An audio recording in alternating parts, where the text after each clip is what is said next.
위로는 하나님이 하시는 일입니다 라는 제목으로 함께 말씀 나누도록 하겠습니다. 제가 어릴 때 많이 들었던 말이 하나 있습니다. 울지 마라. 울면 안 된다.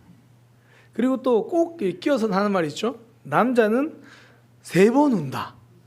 태어날 때 1번 울고, 부모님 돌아가셨을 때 울고, 나라를 잃었을 때 울고.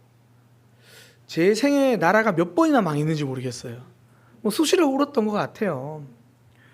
실상이 그렇잖아요. 배고프면 울고, 저거 사달라고 울고, 저거 하겠다고 울고, 그거 안 하겠다고 울고. 어릴 때는 가장 강한 의사 표현이 우는 거잖아요. 그럴 때마다 듣는 이야기, 울지 마라. 울지 마라. 그렇죠? 가끔씩 제가 하는 이야기지만 저는 정말 이해가 안 되는 말 중에 하나가 그거였어요. 뭘 잘했다고 울어? 잘못했으니까 우는 건데 뭘 잘했다고 울어? 잘못했으니까 울 수도 있죠. 오죽하면 이 캐럴에도 그렇죠. 산타 할아버지는 우는 아이들에게 선물을 안 주신대요. 왜 이렇게 울지 말라고 하나? 근데 요즘 상담학에서는 다르게 말합니다. 울라고 이야기해요. 우는 것이 좋다고 이야기합니다.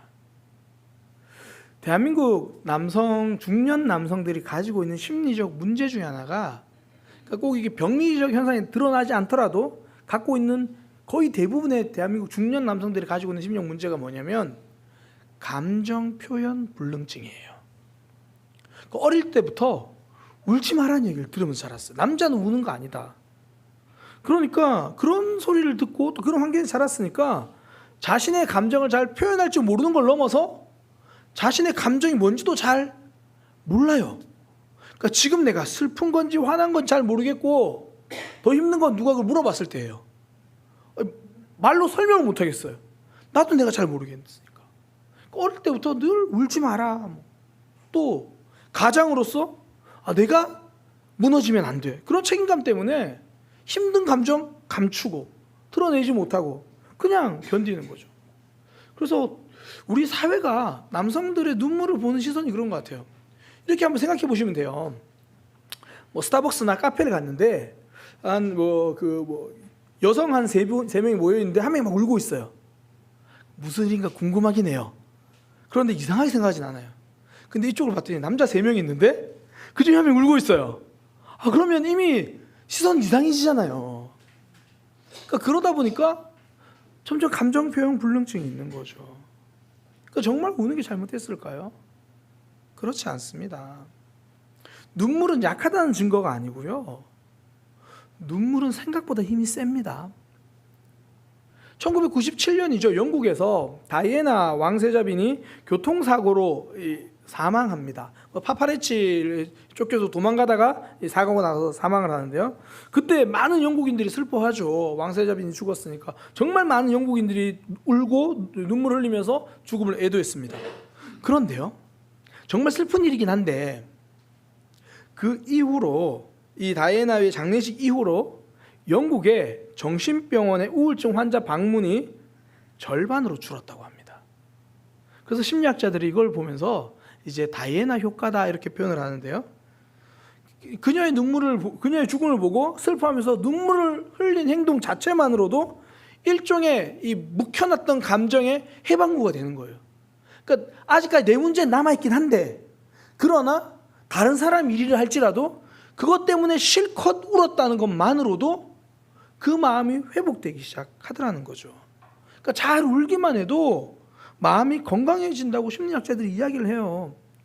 실제로 미국에서 이 건강한 사람과 위궤양이 있는 환자들을 조사하면서 여러 가지 항목들을 쭉 조사했는데, 건강하게 나타나는 사람들은요, 이게 눈물 흘리는 거에 대해서 훨씬 스스로가 긍정적으로 생각하고 또 그렇지 않은 사람보다 더 자주 우는 것으로 나타난 거죠.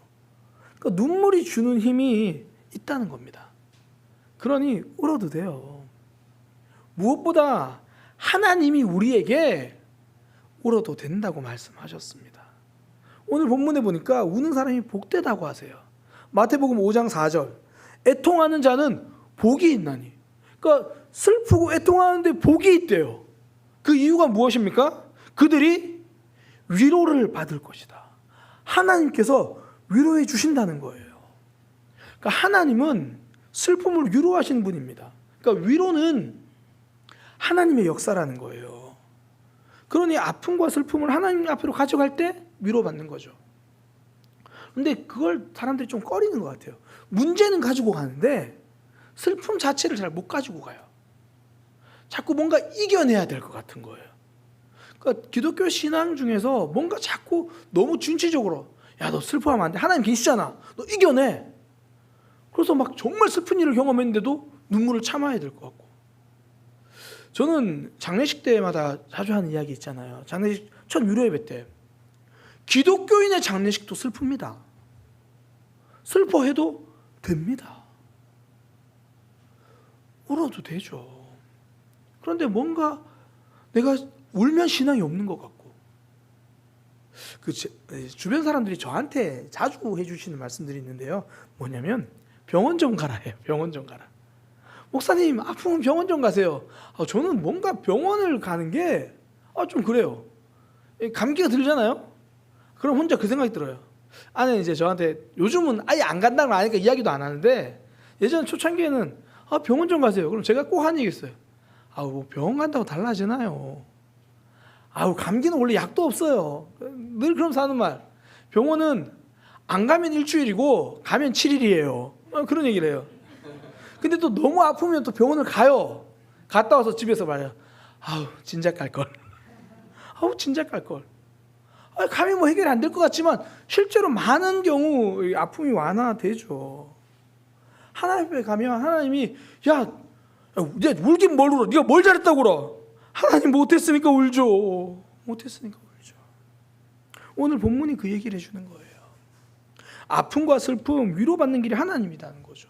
제가 이 말씀을 묵상하면서요, 제가 컴퓨터에 다 적었어요. 뭐라고 적었냐면 두통에는 개보린, 애통에는 하나님. 잊지 말자는 거예요. 두통에는 개보린, 애통에는 하나님.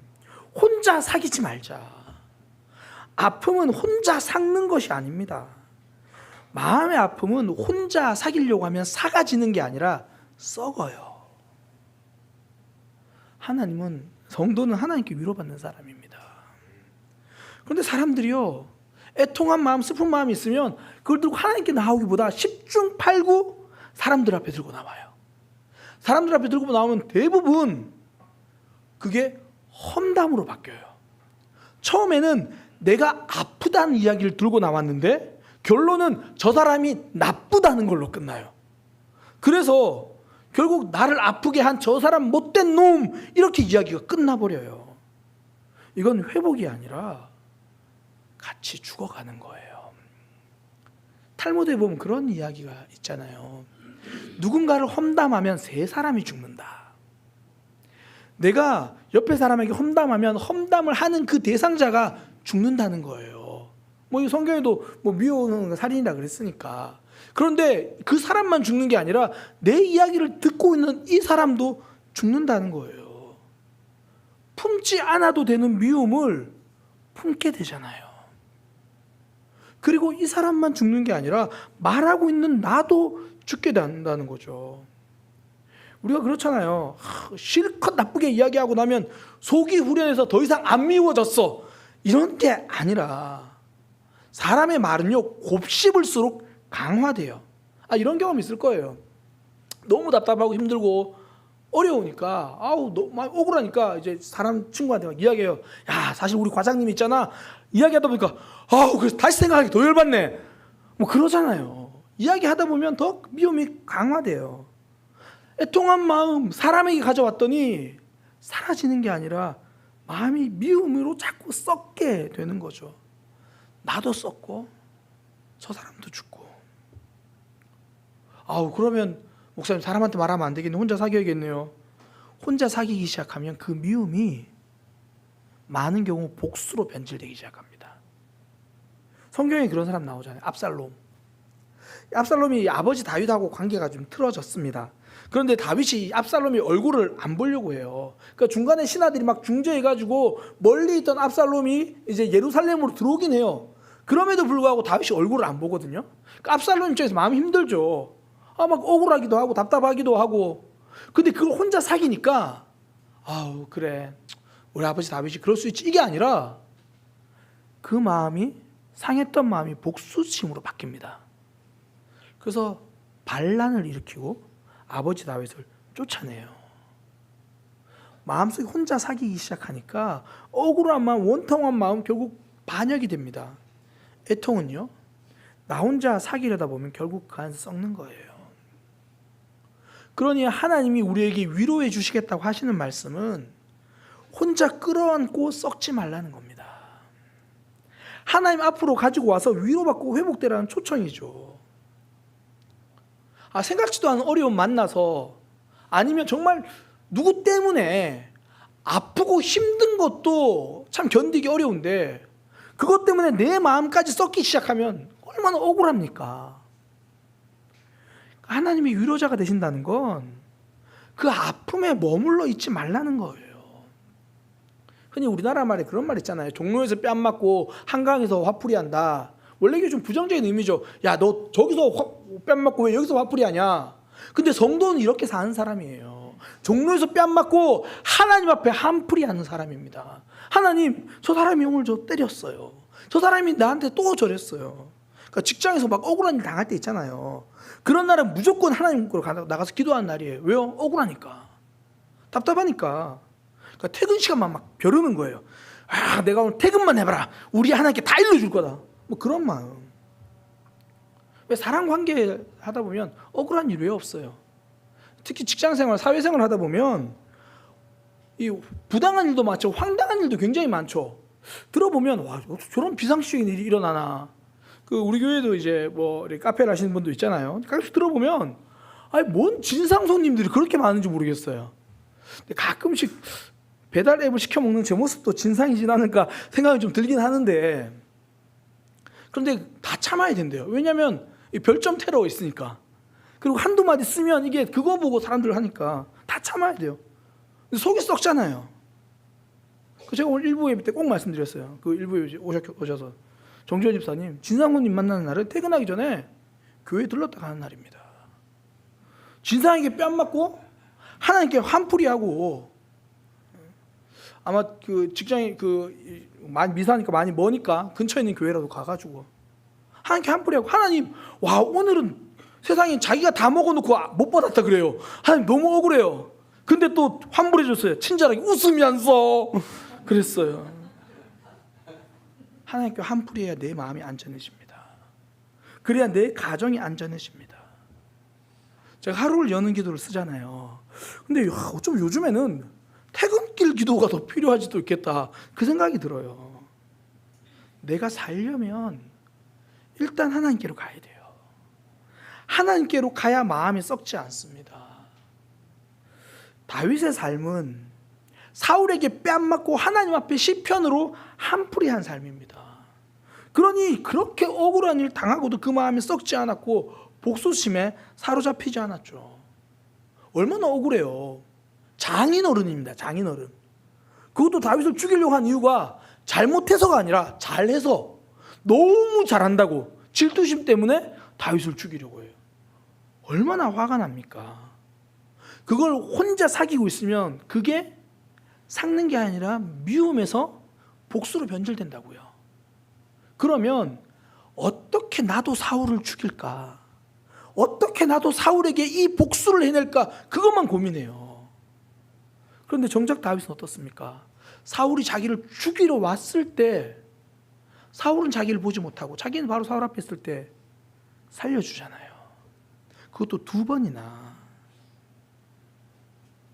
치유되지 못한 상처가 위험한 이유는요, 결국 내가 복수의 사람, 나도 죽이는 사람, 결국 내 주변 사람들과 함께 아프게 하는 거죠.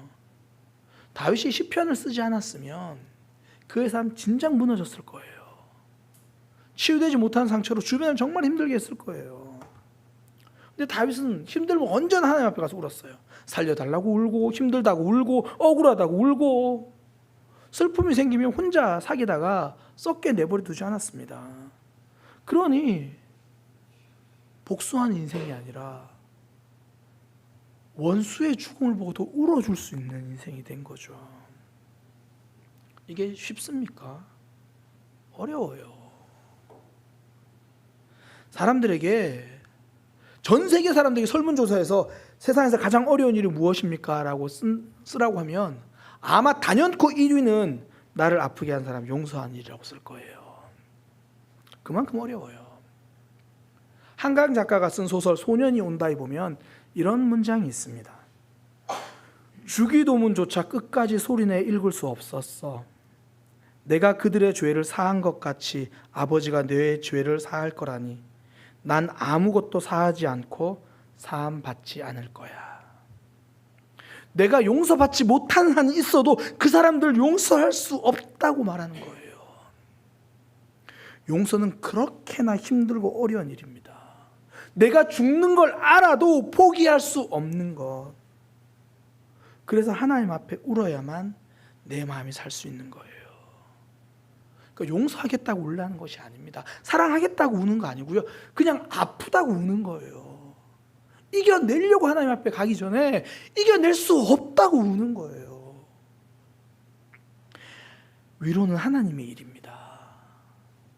우리가 하나님을 믿는다는 건 결국 하나님 앞에 올 수 있는 자리가 생겼다는 거예요. 통곡할 수 있는 자리가 생겼다는 거예요.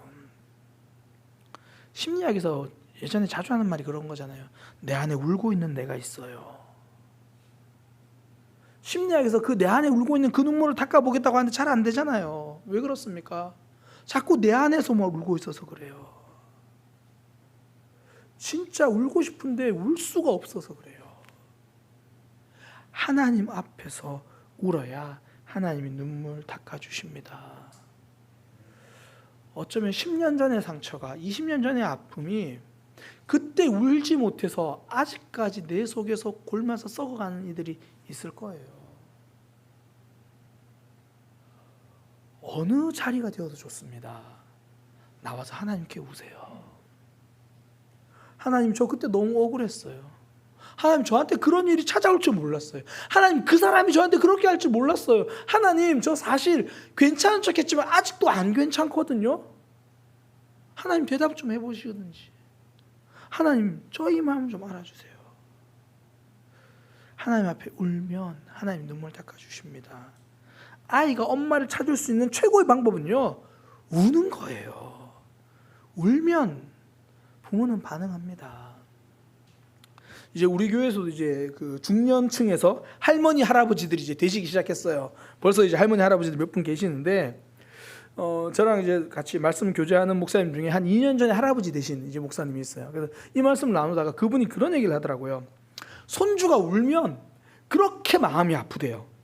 가서 달래주면 좋겠는데 딸은 아빠 그러지 말라는 거예요. 막 달래주고 싶은데 딸은 그러면 안 된다고. 딸이 너무 밉대요. 손주를 막 얼르고 막 안아주고 싶은데 딸의 눈치를 보면서 그러지도 못하고. 사람도 아기가 울면 반응합니다. 하나님도 우리가 울면 외면하지 않으세요. 기도 잘 못해도 괜찮습니다. 뭐라고 기도할지 몰라도 괜찮아요. 그냥 답답한 거 하나님 앞에 가지고 와서 우는 거예요. 억울했던 거 어떨 때는 내가 왜 우는지도 모를 때가 있잖아요. 그러다 정신 차려 이런 게 아니라 하나님이 나에게 눈물을 주시는구나, 우는 거죠. 애통하는 자는 복이 있나니 그들이 위로를 받을 것이며, 예수님이 말씀하셨고요. 하나님이 약속하신 거예요. 위로는 하나님의 역사입니다. 성도는 하나님께 위로받는 사람이에요. 그러니 이겨내라고 할까봐 두려워서 멈추지 말고, 이겨내라고 하면 그러세요. 하나님 저 못 이겨냅니다. 사랑하라 그러면 하나님 싫은데요? 야, 나 너를 위해서 해. 그건 저를 위한 게 아닌데요? 하나님께 그렇게 말씀하셔도 됩니다. 위로하겠다고 말씀하신 하나님 앞에 애통하는 은혜가 있기를 축복합니다. 또 위로가 하나님의 역사라는 말이 주는 의미는요, 위로하는 사람이 하나님의 동력자라는 거죠. 하나님의 애절한 관심사는 애통하는 사람들입니다. 시편 68편 5절에 그의 거룩한 처소에 계신 하나님은 고아의 아버지시며 과부의 재판장이시라. 하나님은 고아와 과부를 혼자 울게 두지 않는다는 거예요. 천상의 거룩한 처소에 계신 하나님이 그들을 보신다는 거죠. 왜? 같은 곳을 보고 있는 사람이 동력자입니다. 하나님과 같은 곳을 보는 사람이 하나님의 동력자예요. 오죽하면 하나님이 뭐라고 말씀하시냐면 연약한 이들을 돕는 게 그 내가 빚지는 거야, 이렇게 말씀하십니다. 이게 잠언 19장 17절이잖아요. 잠언 19장 17절. 가난한 자를 불쌍히 여기는 것은 여호와께 꾸어드리는 것이니 그의 선행을 그에게 갚아주시리라. 그러니까 이런 표현이겠죠. 야, 그거 내가 해야 될 일인데 네가 하네? 고마워, 내가 갚아줄게. 그러니 불쌍한 자들, 도움이 필요한 이들, 아파한 이들 위로하는 것, 그게야말로 하나님의 동력자로 살아가는 거죠. 근데 사단이 속이는 게 뭐냐면 위로하는 일 말고 심판하는 일로 하나님께 동력하라 그래요.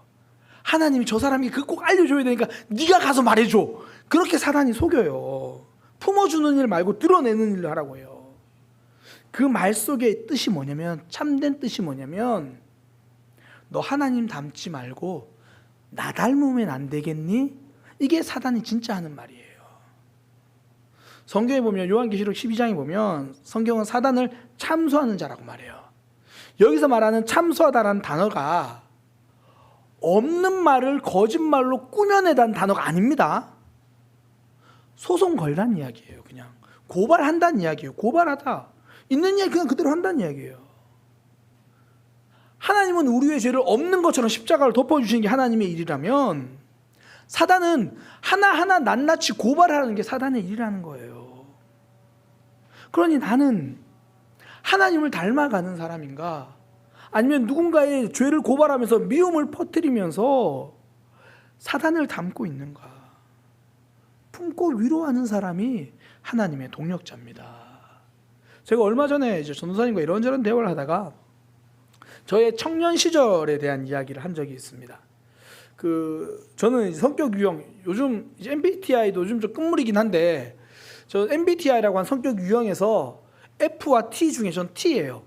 그 T인데 그것도 올 T, 거의 T만 있어요. 그러니까 T가 뭐냐면 항상 이게 감정적으로 보지 않고 이성적으로 보는 거예요.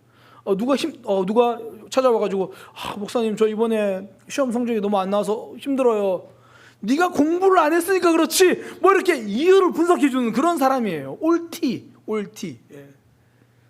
그런데 이런 제 성격이 청년 때 정말 미숙하니까 늘 판단하고 정죄하는 거예요. 그러니까 그때의 삶을 돌아보면 하나님의 동력자이기보다는 반역자로 살아왔던 거예요. 그러니까 저는 지금도 스스로에게 저 자신이 가끔 묻는 게, 나는 오늘 하나님의 동력자인가 아니면 하나님의 반역자인가? 내가 한 말을 듣고 상대방이 위로를 받는가 아니면 상대방의 마음이 정죄되어 버렸는가? 사실 여기 앉아 계신 분들 중에서요, 우리 가족이나 주변 사람들에게 도움이 되고 싶은 마음으로 다 찾아가요. 다 위로해 주고 싶은 마음으로 찾아가거든요. 근데 실상은 그 하는 말이 도움보다 아픔일 때가 더 많죠. 나는 잘 알려줘서 도움을 주고 싶었는데 결국은 상처가 될 때가 많죠. 예수님은 다릅니다. 예수님 보면 참 따뜻한 분이에요. 연약한 이들에게도 알려줌보다 그 마음 알아줌이 먼저입니다. 가늠하다 현장에 붙잡힌 여인에게, 가늠하다 현장에 붙잡혔어요. 죄 없는 여인이 억울한 게 아니라 가늠하다 현장에 붙잡혔어요. 그런데 사람들이 돌로 치려고 하니까 예수님이 누구든지 죄 없는 자가 돌치라 그러면서 그를 살려주잖아요. 우리는 이런 마음이 들죠. 목사님 그렇게 살려주면 다른 사람들이 그거 보고 또 가늠하면 어떡해요. 또 그런 마음 들잖아요. 살려줄 때 살려주더라도 먼저 좀 잘못했다는 걸 알려줘야죠. 그러니까 먼저 가가지고, 잠시만요, 제가 이 여인을 설득해 보겠습니다. 너 잘못했어 안 했어? 야, 너 몇 번째야? 현장에 잡힐 정도면 너 얼마나 잘못한 거야? 잘못했지? 빨리 잘못했다 그래. 그래야 내가 저 사람들 할 말이 있지. 뉘우치는 거 맞지? 오케이. 자, 여러분 보셨죠? 이 여인이 지금 뉘우치고 있습니다. 그러니 돌아갑시다.